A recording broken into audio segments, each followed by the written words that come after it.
being in New York, like people embrace the freedom to be able to do whatever they want. I need to share with people about a God that I know who is all about love, to people whose idea of love is being able to do whatever they want and whatever pleases them.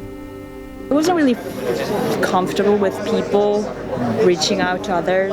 I believe in God, and maybe my family believes in God, and you don't really invite others. Isn't it enough that I am faithful? I've really been struggling in my prayer life for the past few months, probably for even longer than that. Since I got to college, I hadn't really been trying. Bringing Catholicism out to the world, that was a daunting task that I guess I tried to close my eyes to, and I can be a good Catholic without evangelizing. Before this conference, trying to evangelize was really challenging. It was something that I just struggled with. I didn't know enough, I couldn't do enough, I wasn't reaching enough people in a decent amount of time.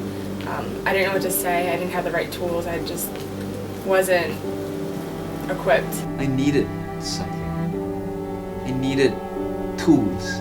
I need to evangelize. I need to bring this out into the world. Of course, the next question is how. When I heard of SLS, I was definitely excited because of the way that my missionaries invested in me personally and the way our friendships grew, and I knew that I wanted to do that with other people. I was at the point that a lot of questions about God and Catholicism are just popping into my head, and I wanted answers.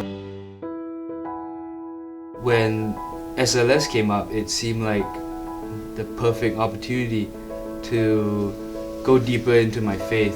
SLS is an opportunity for all the student leaders around the country to get together and to learn from the best people out there, from the focus missionaries, from all the guest speakers, how exactly to go about fulfilling Christ's mission. The day was split up into training sessions and power sessions.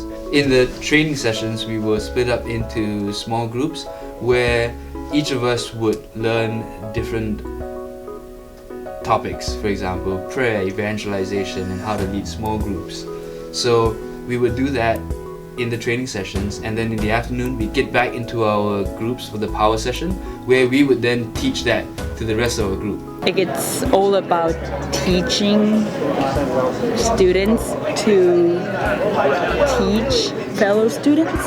I was so nervous. I was so scared. I had hosted a small Bible study before and it didn't really take off, and I just kept doubting myself. And then going to the information sessions and then going to the training sessions, when we all got to teach each other everything, I thought it was really awesome. It was just such a great experience, and I feel like now I can talk to people about Jesus. We had talks from the keynote speakers on different topics of discipleship, and of course we had Mass and adoration, which is just a great way to affirm that we're Catholics coming together to learn something, but at the end of the day, Christ is always at the center. One of the keynotes, Sister Bethany had talked about imagining God so much more present than somebody in the sky. Imagining him sitting here next to me on the couch, imagining him holding my hands and watching over me in adoration. It was like I'm so not worthy to touch God, him holding my hands.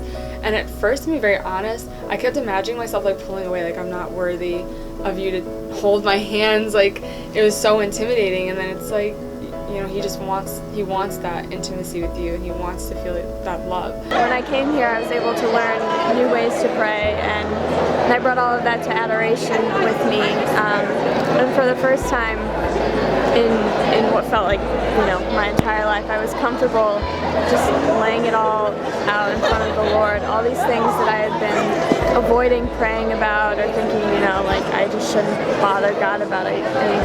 I brought to him and was able to just have a really honest conversation with God. And it brought me such peace. And I think it's going to be different from here on out when I go back to school. My prayer life, I'm just really excited. Adoration that followed after that was just so beautiful. I didn't even feel like it was an hour and a half. I felt like it's 10 minutes. And I had Sarah who prayed for me and with me the whole time. And yeah, that was really powerful too. Like, I could really tell her all my doubts. It was beautiful and powerful enough for me to think that maybe I want to keep asking the question, and maybe I could hear from God. So we prayed for him to let me know that he's here.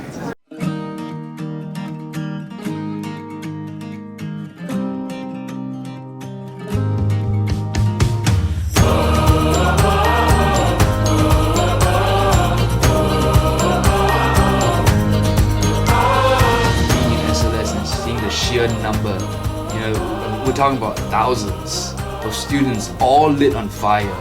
You couldn't help but try to shine brighter yourself. But seeing that energy just made everything so real and so present. Because yes, it's good to live as a Catholic, to follow Christ in your own life, but bringing it out into the world is as much a part of Catholicism as living your own life as a Catholic. This is the best news that we have. What more can we do but share it? It's going to change the way I interact with my friends and my family about faith. I think that like awkwardness when talking about faith is still going to be there, but I'm excited. Like, I want to share it instead of just being like, oh no, like can't talk about this with them. It's like, I want to share this. This is like God's love. Like, why shouldn't I? So in our generation, we could have the world set on fire, and I think that just put a whole new meaning on what the SLS conference was about.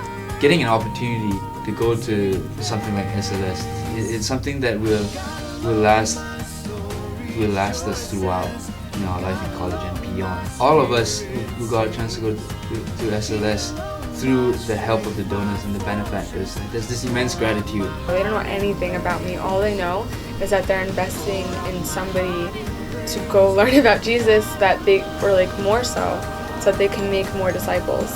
And I guess their biggest concern was that end result, was that there are going to be more disciples in the world. And that is incredible. And all I want is to be able to do that for someone else one day.